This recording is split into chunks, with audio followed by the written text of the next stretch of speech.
Howdy, everybody. Welcome back to The Collective, where I spend my time getting torn a new one for making coffee wrong. It wasn't too bad. Listen, I dialed it down. Yeah. How I would have come into this conversation normally would have been a 12 out of 10. Yeah. But I already knew where this conversation was going to go anyway, long before I sent you the coffee. So I've had time to process. Oh man, making sure that knife hand is holstered. Dude, I've put it in my pocket. I gotta say though, hold on a second. Let me just. That's damn good coffee. It's pretty good coffee. I drew. Killing myself now. That's right. I've done it myself. It's embarrassing. The collective blend as well. So. Oh, nice.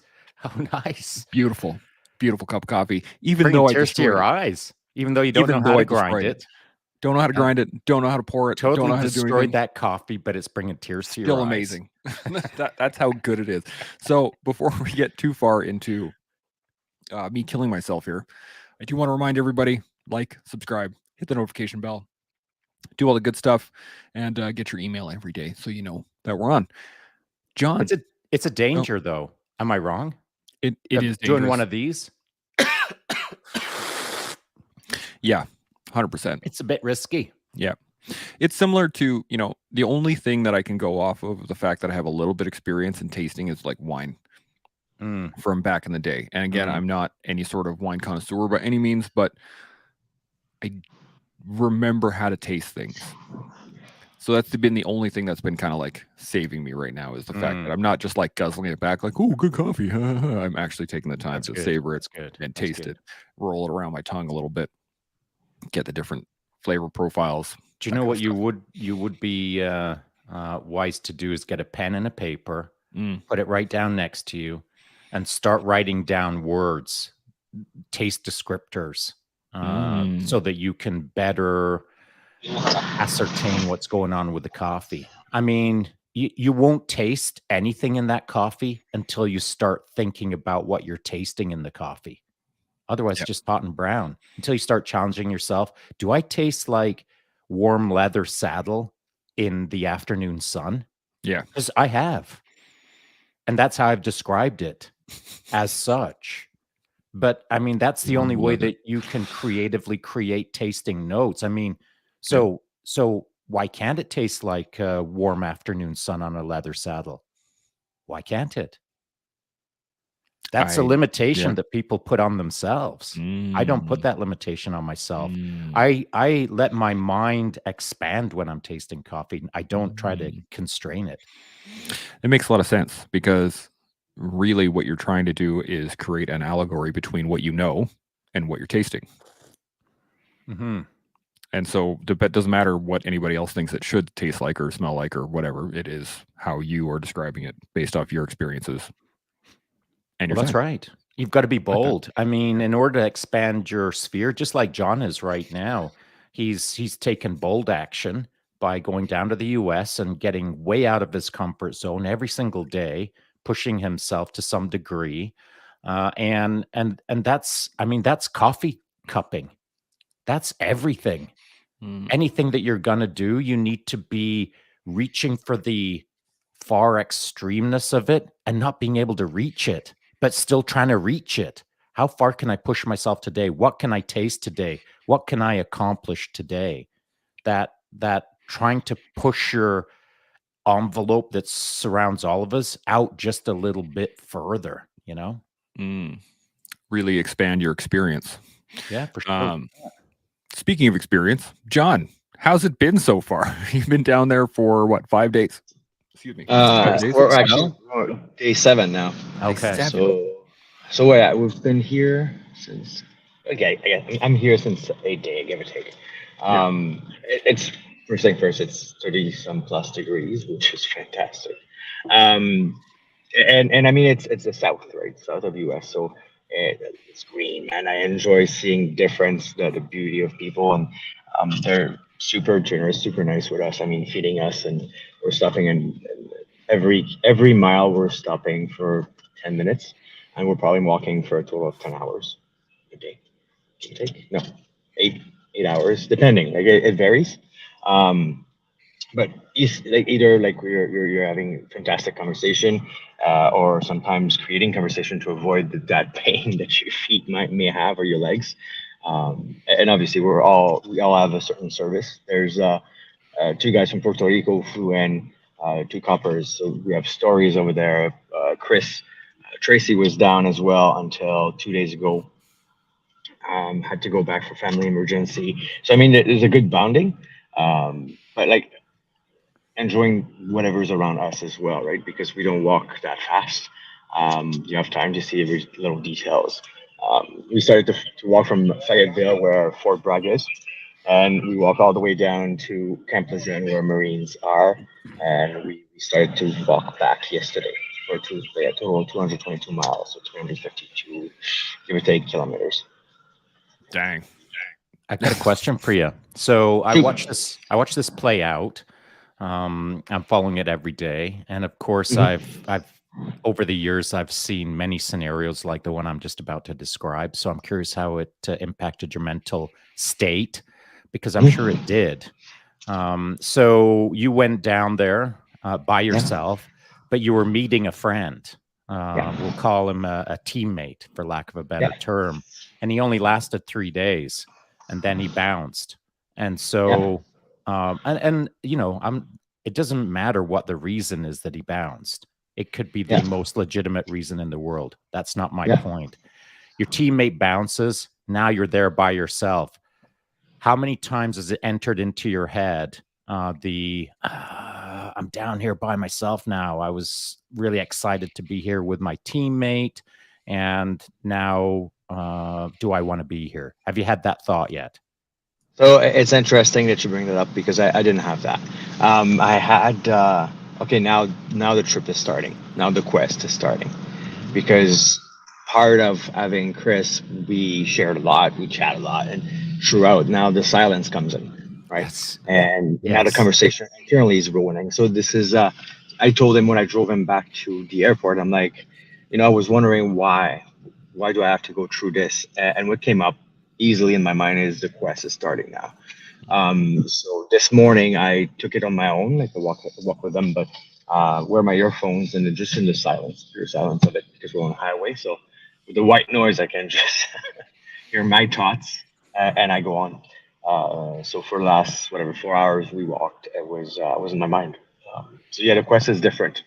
Right? The beginning was kind of, you get used to that pain, and when the pain, because the pain remain, when the pain is endurable, you realize that you can do with it.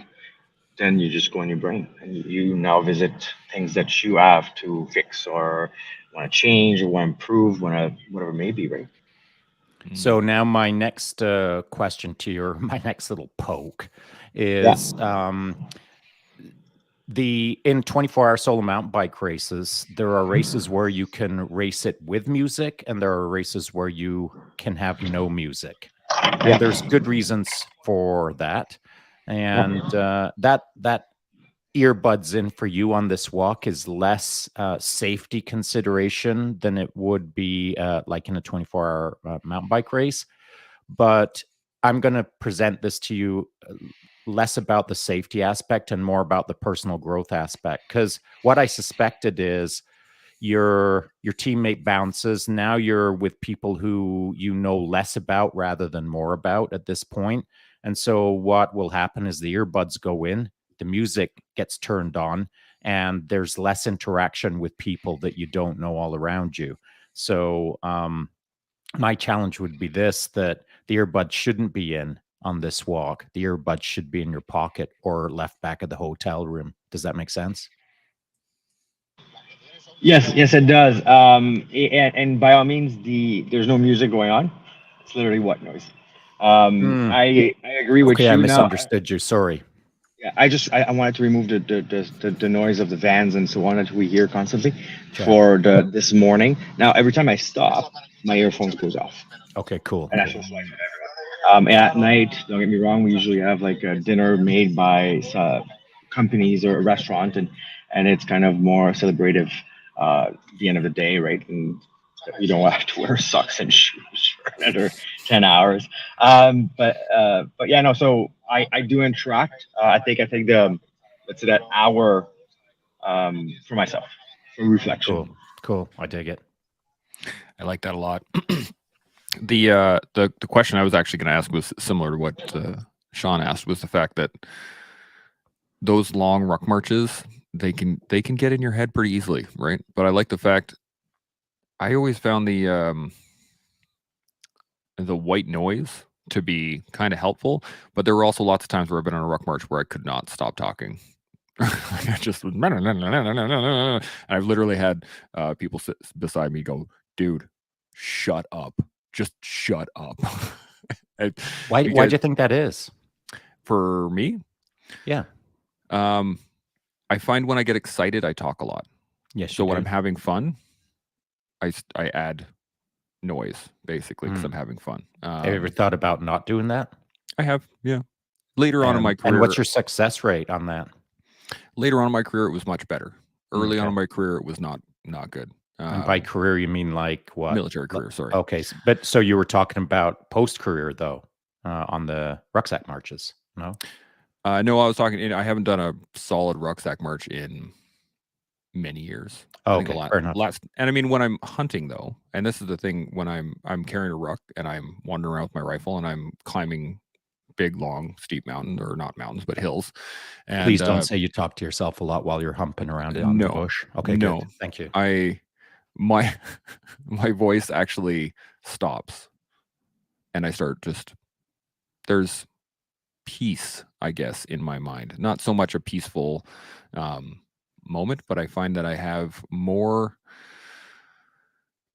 introspection. Why is that? Probably because I'm allowing myself to take the time to do it, rather than trying to fill space and time with noise. Mm-hmm. So I'm curious now, because there is an important distinction there. Mm-hmm. You're out there in the bush by yourself, and then you're in your house by yourself. Are those two spaces different for you in the sense of quietening the noise down in your head? I would say that they're different, but when I take the time, I can shut it out. So why do you take the time when you're hunting? Because I have and the not time. At home. I think it's because I have the time. When I'm hunting, it is. What's that? It's me time, right? So you have kids at home. You have to actually be a dad, be a husband, be you by all means. But I think you get that me time. You get that time where it's just focus for yourself. Same as when I see you, Shaun, doing your bicycle, right? Your bike in the mountains. That's your time, right? Like, it might be a side of fitness aspect by all means, but it's the time of Shaun. Yeah, so you're right, John, and you're right, Chance, but I want to challenge both of you because that's not how I think of it. Mm-hmm. I hear the term me time used a lot, but I don't think of it in the way perhaps as some other people think of me time. Me time is just, I'm not with anyone else. It's not that I need me time.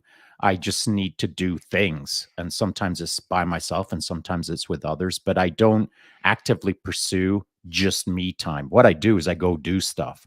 And while I'm doing stuff, whether it's out there on the trails, or whether it's here in my house, it's all me time. And so I don't distinguish between the importance of getting me time out hunting. So then what? Like, now you're getting me time once a year when you can literally have me time every freaking single day. If you just flip the script on that and call right now me time. This is me time. Mm-hmm. I mean, we're chatting away with ourselves and we're spending time with friends. It's me time. But we're also trying to be helpful to the internet, the broader team around us. It's still me time. And when I step out of my office and into my living room, it'll still be me time. That doesn't mean that I have to preclude everyone out of my me time. I can interact with people and it can still be me time. I think there's an important distinction not to put me time up on a pedestal of that 1 or 3 times per year, where it's so important that you finally get your me time. I finally get to work on myself in the silence. Mm-hmm. I mean, you can do that every single day right there in your basement. You know what I mean? 100%. And that's where I was going to go with it, actually, was the fact that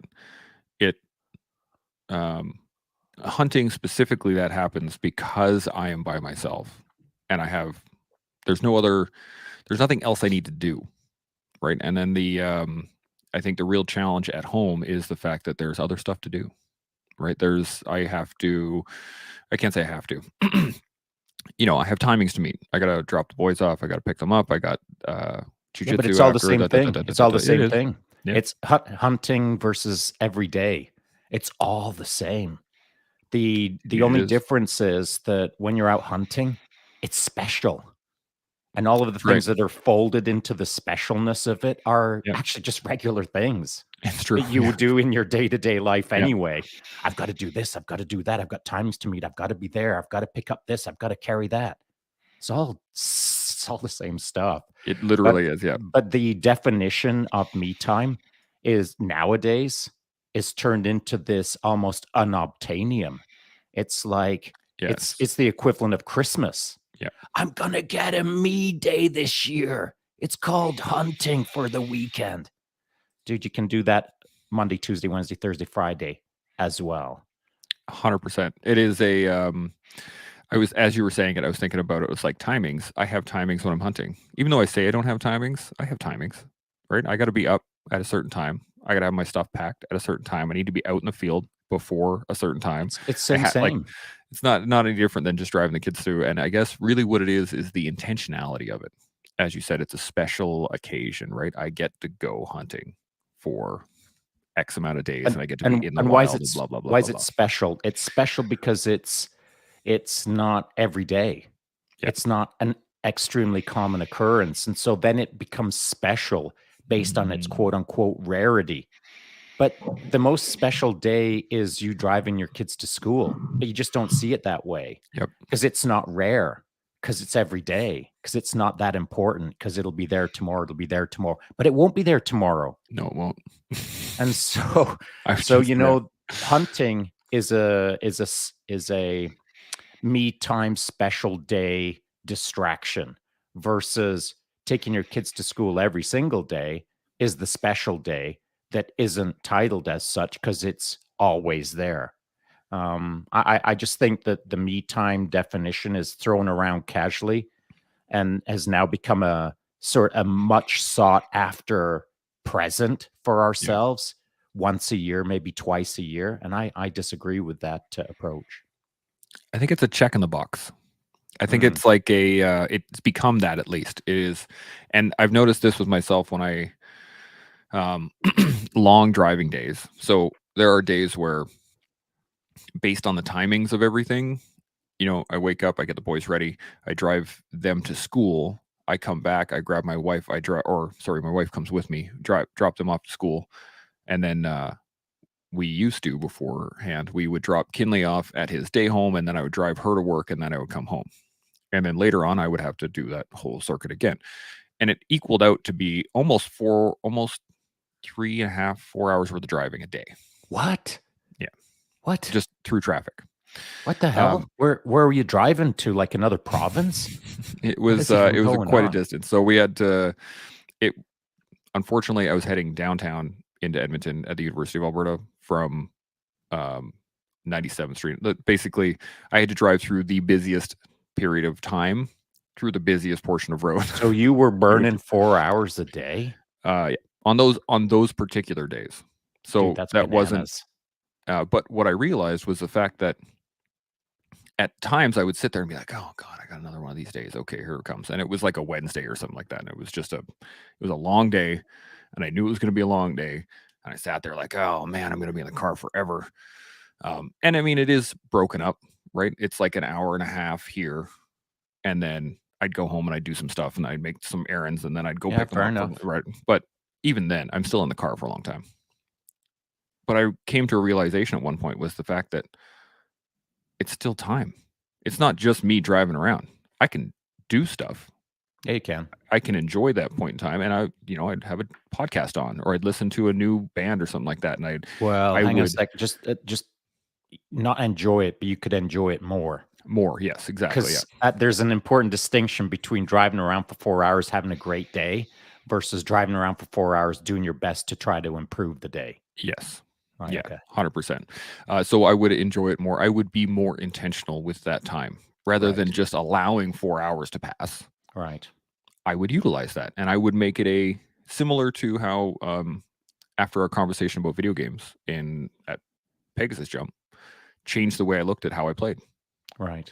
And I think that level of intentionality, if we can bring it into our everyday, especially into our scheduled everyday, it allows us to engage with the day better. I know I have a much better day when I intentionally take the boys to school rather than just take the boys to school. Right.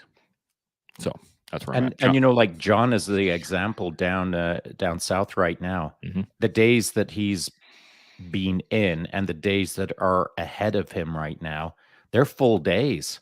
And every morning that he wakes up, he knows that he's got a full day ahead of him. And you can either like begrudgingly tie on your boots and drag your sorry ass out of the room and onto the walk, or you can wake up in the morning and think, I'm learning a lot. Mm-hmm. Every day that I'm doing this, I'm learning a lot about myself. I'm learning a lot about people around me. This is making me better. And then instead of begrudgingly tying on your boots, you're tying them on with a little bit of looking forward to seeing what you're going to learn that day. Now, that doesn't take away the fatigue. That doesn't take away the blisters. That doesn't take away the kind of, not fear, but the concern about, oh man, that's going to be another hard day. I wonder if I can like give it my best, and et cetera, et cetera. Those thoughts happen for everyone, I feel. But the setup of the morning, when you wake up in the morning and you get to make that binary decision of, not another day, I'm not sure I'm going to survive this one, versus, okay, bring it. Let's see what today brings. What am I going to learn today? There are two different approaches that can happen within milliseconds of each other that will determine how your Wednesday is going to go. Yeah. But we determine our Wednesdays in a split second. And so John is down there living that right now, and I love it.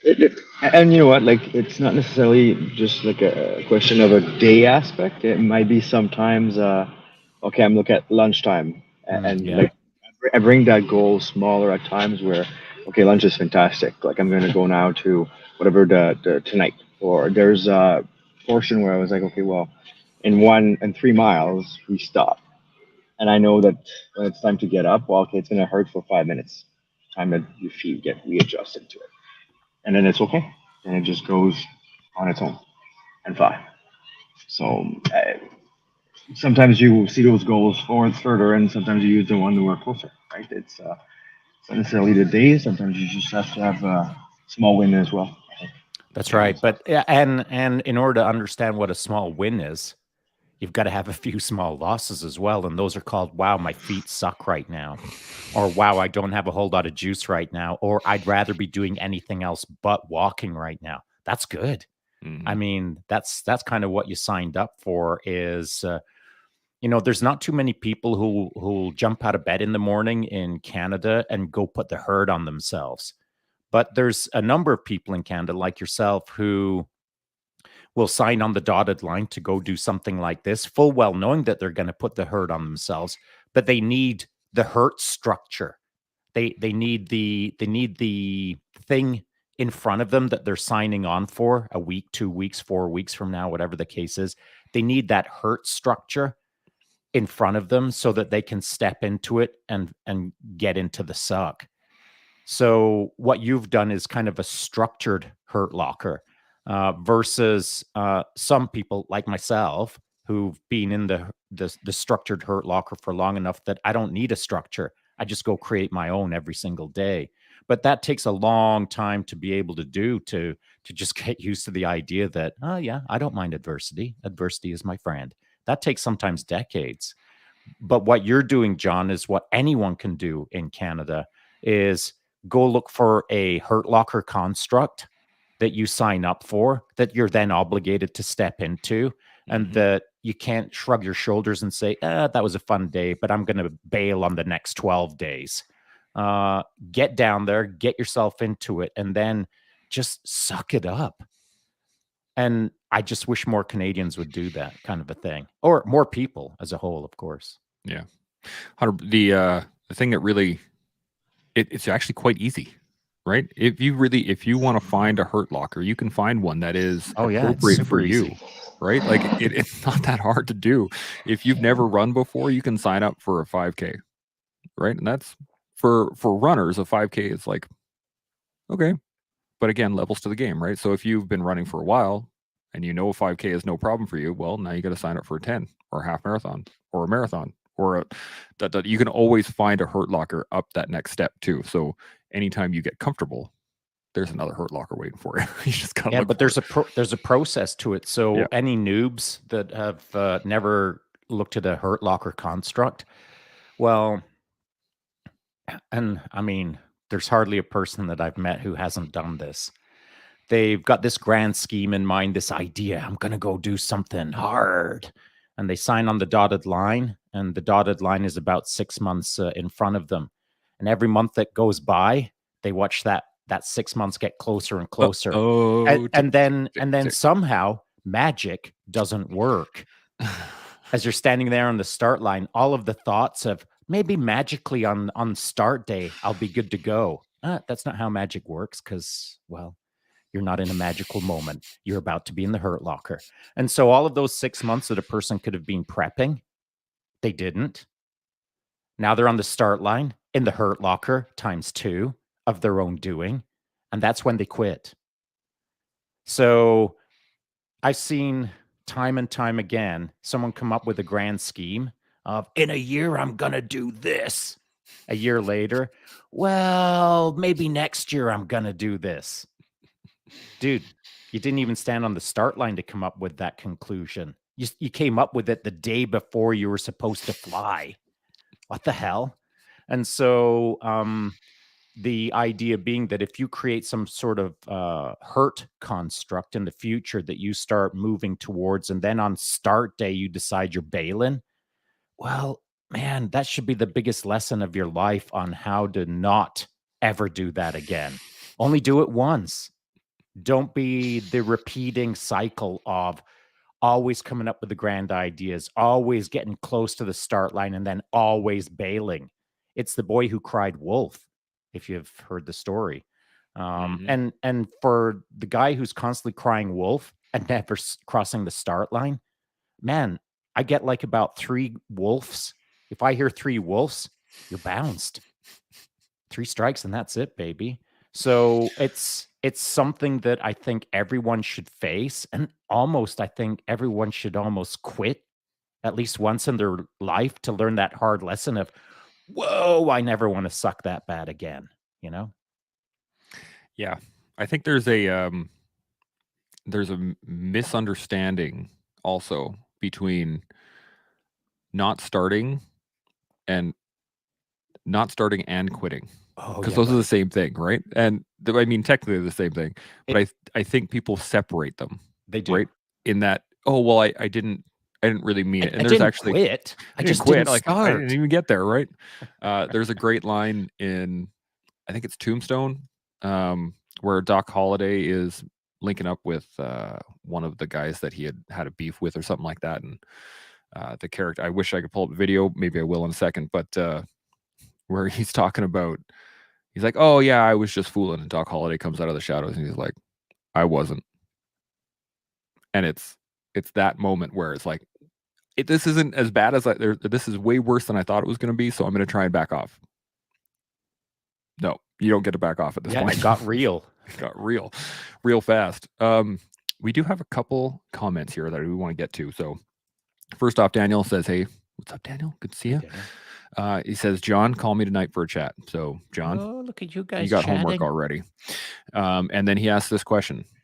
Did you find more clarity during one of your marching days that enhanced your healing position mentally? So actually, this is the very fun part, and for the one who know me, they understand that I have issue getting out and driving towards Calgary and so on. So there's exposure to be done. Um, I have no anxiety here whatsoever. None. I have no trigger, no stress, no. And I drove on my own. I mean, like 4 or 5 hours in a row to go drop off Chris at the airport that we could get. No stress, no anger, no outbursts. Like it's very bizarre because I have not felt like this for years now. So what it shows me is a few things. Is well, healing is possible. Right? Um, the new normal is okay and is going to get better as it goes.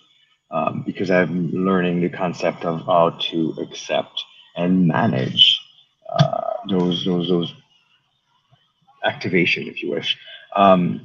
So I sign up for next year as well if they still want me. But it's extremely to your question, Dan. The healing is actually I find to a different level. I would have probably not been able to do this last year, but like I was at that level now of control and hands on into that healing process to say, okay, we keep going and we need a bigger challenge. We need a bigger embrace the suck, like Shaun said. So I'm embracing it, but on the same way, there's no back voice in my head that tells me you should be scared here. Mm. So it's extremely So what empowering. is it? What's the difference? It's the thoughts that I associate to where I live. That's the difference. So I associate feelings into locations and so on and so forth. Versus here, there's nothing. I look at a tree. Well, I don't have any like association of memory there and so on and so forth, right? Um, uh, and even the thoughts, I'll put it that way, right? We were walking, and one of our helper just assisted to like I would say I think it was a kilometer away from us.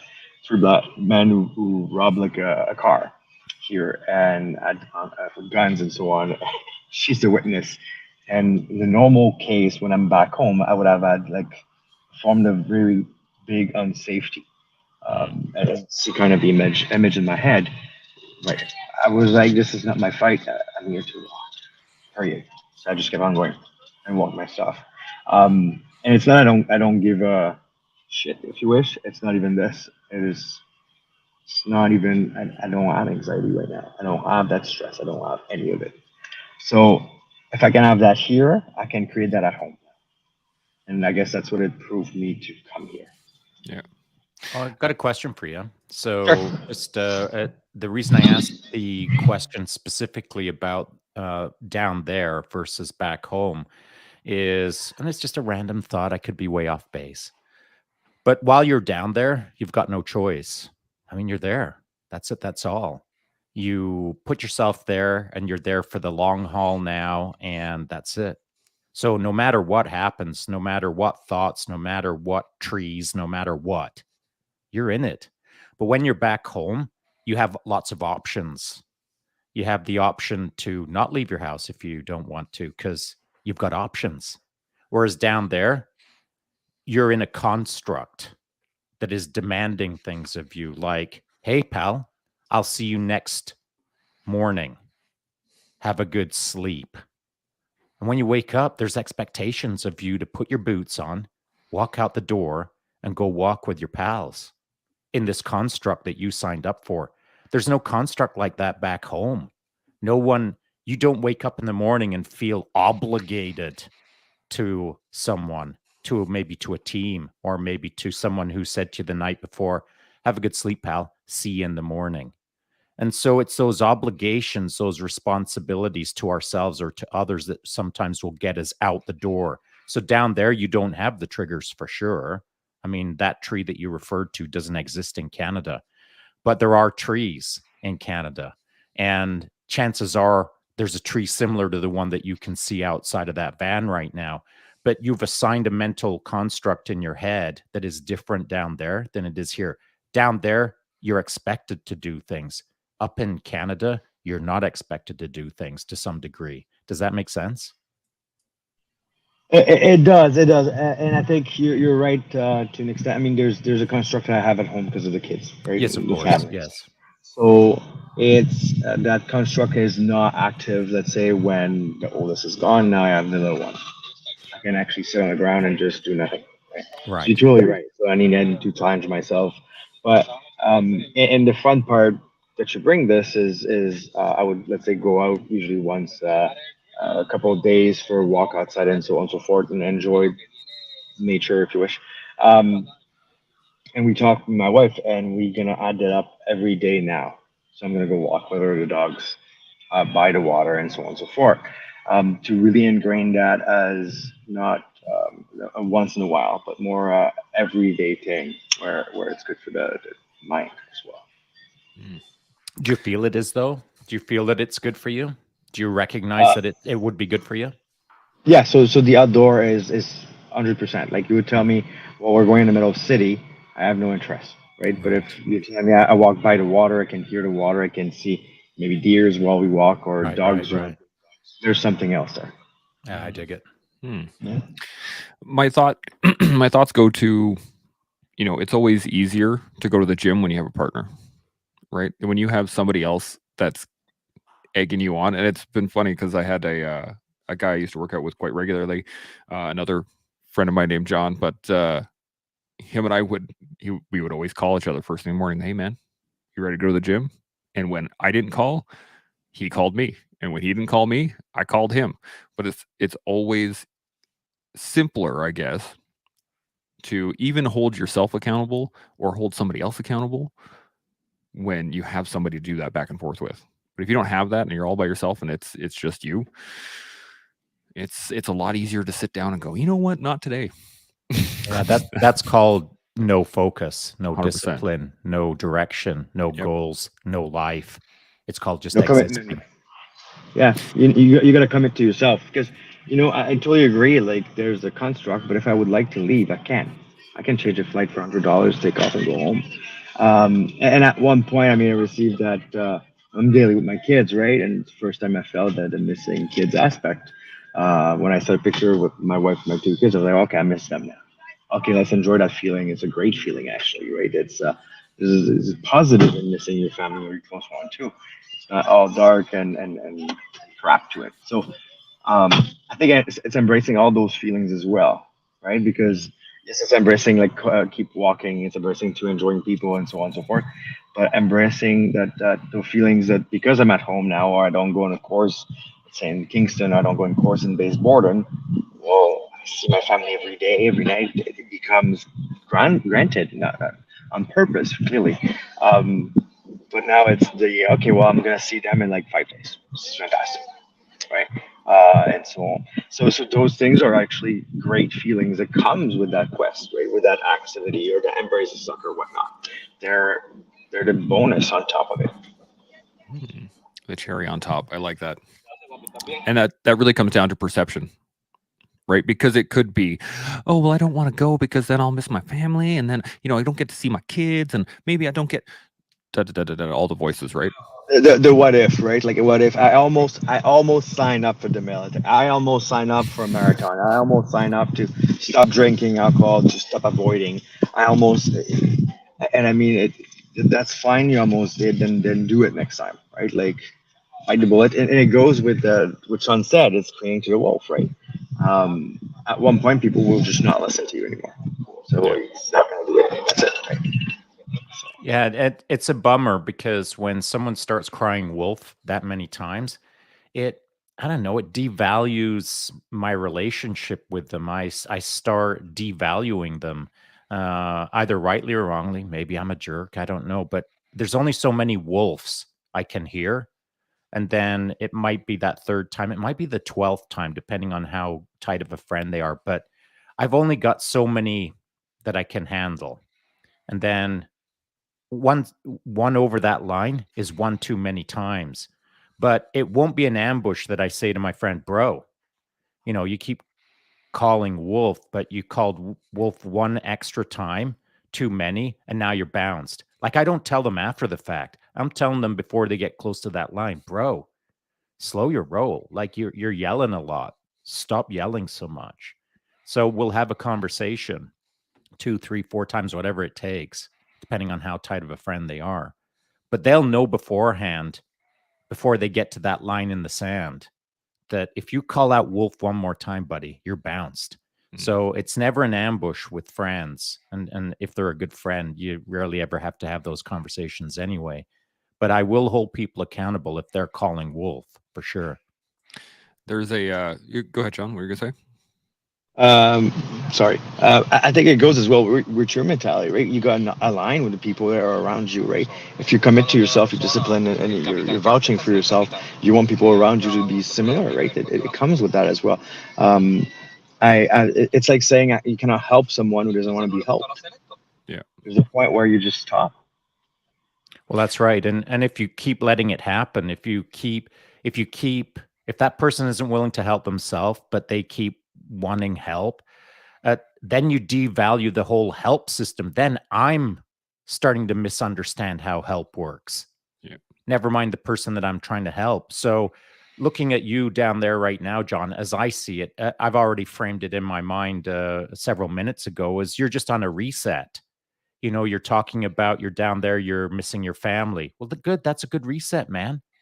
Because when you're at home, you're not missing them so much because they're right there. Because every day is another, not quite Groundhog Day, but it's a given. We almost take it for granted. But the moment that we flip the script or hit a pattern interrupt or go do a new construct that we can't escape from for a few days so that we can baseline reset, these are good things that you're on. And to that point, to build off of that, I would say that anyone who's out there crying wolf in their day-to-day Groundhog Day, it's time to go get a reset. It's time to go get a pattern interrupt so that you can better understand yourself and maybe better understand why people are saying to you, hey, man, stop crying wolf. Yeah. There's an old line that says, I might be paraphrasing a bit, but a true friend will stab you in the front. Right. And that is, people, if you don't call out your friends for being ridiculous or whatever, like if they're so outside your frame of reference and you don't call them on that, you're not being a good friend. Right. And that's a part of it. But it's also one thing that kept going back and forth in my mind was the fact that think of somebody who's a complainer. I think everybody knows a complainer, right? Everybody knows one at least. And then think about how you talk to yourself. And are you a complainer? Are you a complainer to yourself about things? I am. Right? Sometimes. And are you a victim? Right. That's it, right? And this is where if you were to look at somebody else and go like, man, that dude will just not shut up. It's just constant complaining. Man, what are we going to do about that guy? Think about how you talk to yourself. And then see whether or not you're a complainer. Because then once you realize it, and then you go, oh man, I'm just complaining to myself. I'm just sitting in my own home complaining about how everybody else is doing stuff, right? And you become that victim mentality. It's a horrible position to sit in, but once you realize it, you can change it. Well, the best way to realize it is to get around people who rock. Yes. I mean, seriously, if you think you're a rock star or in your mom's basement, you ain't. I mean, that's just the way it is. But if you want to figure out how little you rock, you've got to go hang out with some rock stars, which is what I've done for a chunk of my life. Not actual rock stars, but people who kick ass. And so the moment that you hang out with rad people, you realize that you just got to stop moaning. You got to go out and get some rad in you so that you can be part of the conversation. That's the way I see it. 100%. I think it's extremely important to go get as well. People your friends or people you surround yourself with better than yourself, because you constantly seek for that betterness, that evolving growth, whatever you want to call it. I mean, based on just the coffee, you have to practice more to drink so you don't get your ass whipped. That's right. Right? So, but I say as it is, because you're going to look up to those people. You're going to want to better yourself. And so if you surround yourself to people like this, you're going to grow. Yeah, and where's the downside? I mean, literally, where's the downside to always going up? I don't see any downside to leveling up. Unless you're a jerk. Unless as you level up, you look back over your shoulder and laugh at everyone behind you. Now you're a jerk. But I mean, the constant pursuit of excellence, where's the downside? This is where I think it becomes iffy, is the fact that first off, most people don't want to do the work that takes. Yeah, that's true. And the second part of that is that those that really don't want to do the work, but they still want to attain that level, they will climb over anybody they can to get there. And that's true. And that makes it challenging. So there's a balancing act that you have to be able to manage of like, hey, am I climbing on this person, or am I taking their hand and they're helping me? And it can be a fine line there between, I guess the word is not quite manipulating, but I like to be in the middle ground. I like right? to be in the middle ground. So I like to put my hand out to pretend to hold their hand. And as they reach to hold my hand, I just freaking crack them right in the shoulder, punch them right in the shoulder, say, "Wake up, you dummy. Let's go." Or you grab their hand and you put it on a handhold and be like, that's where you grab. Like, what are you doing? We have a couple comments here from Gerben I wanted to jump on. Only just jumped in and not sure if it's entirely relevant, but in reaction to Shaun's one too many in relationships and communication, people are often scared of confrontation and don't say anything until they reach a point that things have gone too far, which is accurate. We need to learn to have a conversation before then, before things actually become a problem. Say something when things can still change, i.e., hey man, we're fine now, but this is going to be a problem at some point. I think that's great. I agree. He also then finishes off with, also, I am a complainer. Makes my partner laugh a lot. I often complain as a coping mechanism. And that is a great point as well, because it is a coping mechanism. It is. It doesn't actually help or solve the problem. And I tell my boys this pretty regularly too, when they're complaining about stuff. It's like, okay, you've complained. How has that helped you? And then they just sit there like, it hasn't. I'm like, it hasn't. That's right. What would help you in this situation? Doing the work? Or like, yep, sure would. Do you know what the work could be, by the way? This would be a pretty rapid way for you to adjust the situation. Cool, boys. Complaints noted. Write them down and put them on my desk by the end of today. Write all of your complaints down. Get writing, boys. Do you know how much writing will continue for the rest of the day? Not a whole lot. A 0. Yes. Please submit your complaints to the headquarters element. Have you ever seen that? There's a great sign you can buy from someplace, and it's all like the complaints department, and it's a grenade, and it's just the number. Yeah. Please take a number. Yeah. I mean, the funny thing is even with the complaints, you can use that constructively, because if they do have a complaint, for sure, buddy. Cool. Bring it. Yeah, I mean, you don't want to turn it into a negative tool. Yeah. You can literally turn it into a positive tool, but it's the action of them now understanding, oh, I don't just get to complain in my head. Oh, I don't just get to complain out loud. Oh, I've actually got to put them down on paper. Now I'm thinking about what I'm complaining about. So it's like a double dip. They get to process it a little bit, and then you get to address it on paper. Like, oh, you know what? There's some relevance here, fellas. Let's talk about this. Yeah, I like that a lot. Recycle your pain. Recycle your complaints, right? That's recycle kind of the homework, baby. Yeah. So you refuel with it, right? That's literally it. I mean, that way you use that negative energy for positive. And it's quite a lot of people do this, right? Like they get angry and they work out better. And I don't know why. It doesn't do it for me, but it's very interesting to see, right? Like, so if it suits your boat, like recycle it. You have more energy that way. Yeah. You'd also solve a lot of problems, like instantly, right? As soon as you get a complaint and you go to write it down, a lot of those times you'll start writing and it'll be like, yeah, halfway through the sentence, right? You're like, man, what am I doing? Complaint. This is whining. Exactly. And then, so you'd solve a ton of problems right off the bat. And then if it was an actual problem, if it was something that was really bugging you, really digging at you, and you bring it to somebody else, then you can actually develop a solution. Well, you've developed a solution to some degree before you even talk to the other person, because you have to refine your thoughts through carefully articulated writing in order to be able to present the case to them. I mean, there's far too much thoughtless thought going on out there before a conversation. People are just jumping in with like an unthought thought and spitting out whatever they want as if that's going to make sense.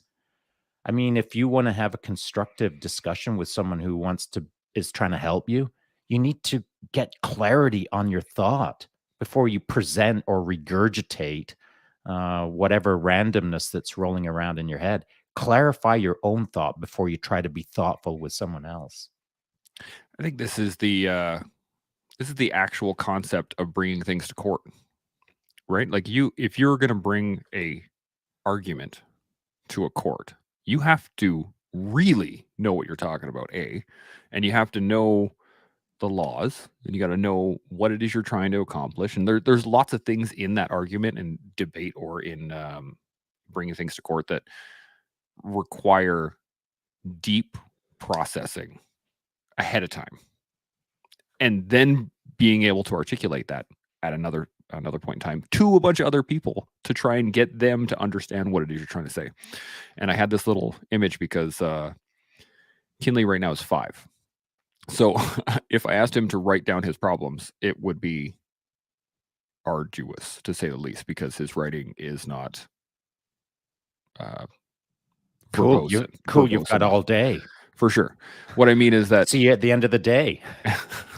I had this little picture of myself of Kinley bringing a little argument to court and like walking up in front of Dad and be like, okay, this is the problem, and having like a little written thing. And I think it's great because it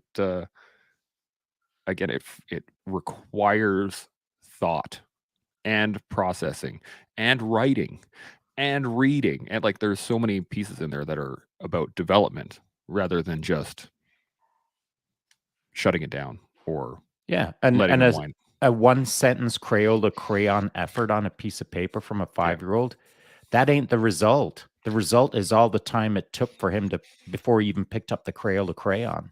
So put him on task. You got all day. Take your time. I'm doing it. I'm thinking, what I might even do is set up like a weekly session. Yeah, it's not a bad idea, buddy. And then have like a little, okay, everybody, let's talk about it. And if they have issues that they can write down, I'm going to make a box. Yeah, I'm creating something in real time. But you could actually relabel it Critical Thought Box. Critical Thought Box. I like that. I like that a lot. The CTC. For people. CTB. Big bird version.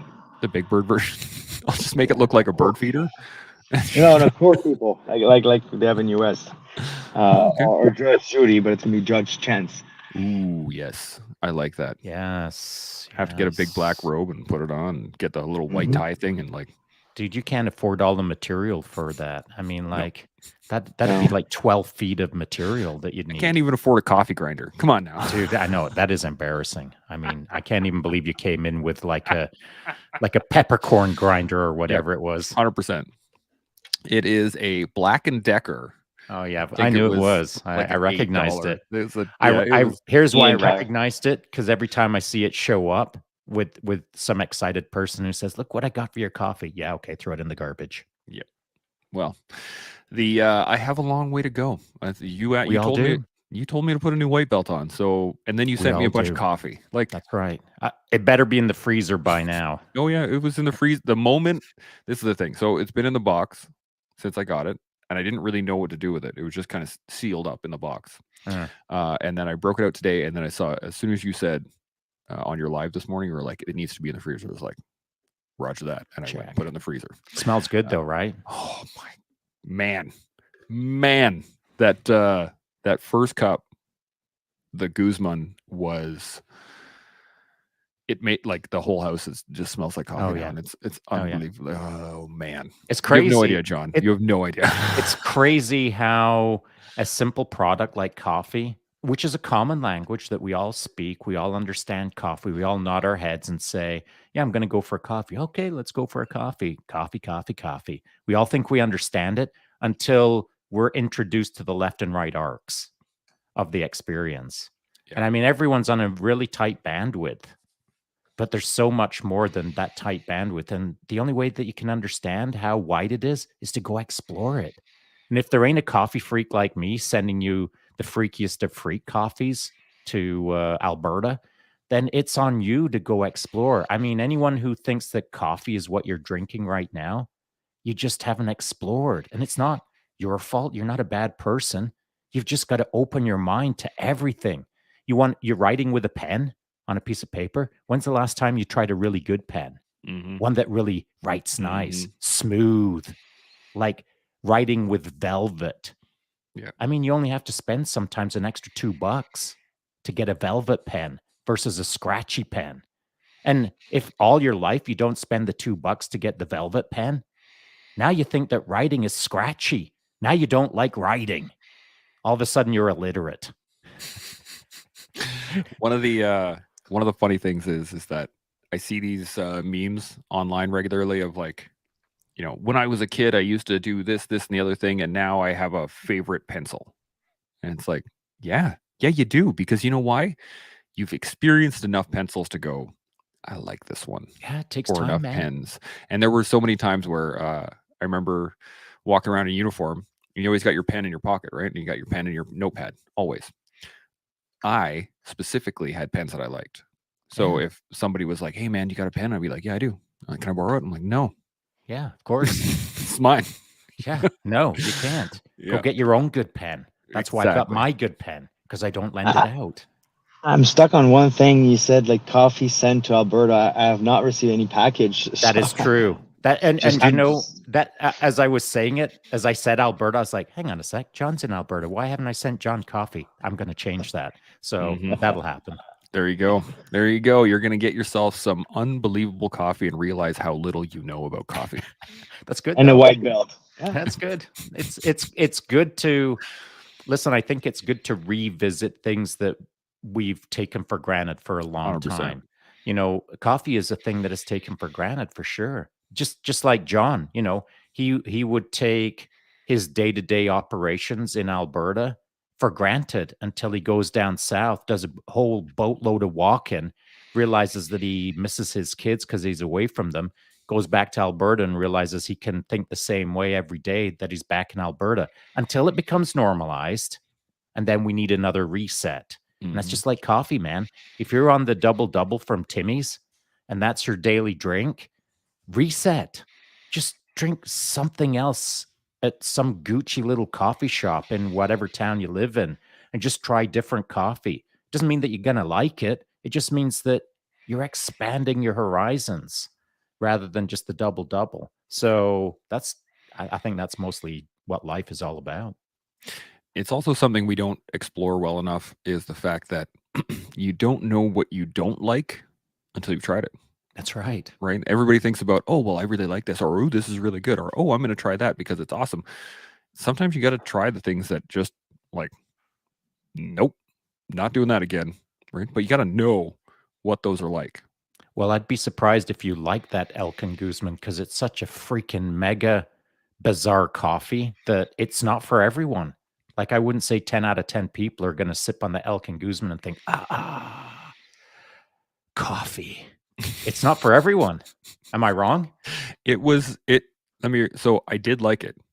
It's challenging. Challenging for sure. It was one of those things that I had to really think about as I was drinking it. And I was like, really just trying to like how to even describe it. Right. It's wild. It is wild though. But it is. Did it smell good? Holy cow. I insist that you hit the Googs on that coffee and learn a little bit more about it so that you can understand Elkin Guzman, etc. I am in. Couple last second comments here. Hunden says, and include a solution that in reference to the writing down your gripes. Right. Write down a gripe and a solution. 100%. It's always a good way to do it. I also noticed that Hunden has added an extra 1. He's now 1 better. Yeah. Oh yeah. Well, so that's the thing. He's 007 on the Instagram, and he's always been 008 on the YouTube. So he's one better over here on the YouTube. Indeed. He says I need a powdered wig if I'm going to set up a little court, which is that's good. correct. That's good. I do like need a that. powdered wig. Curlies. I want the curly one. The as curlies, well. Yeah, absolutely. And then Tanya says, I got to get Shaun into fountain pens. What a wonderful rabbit hole to fall into. I did.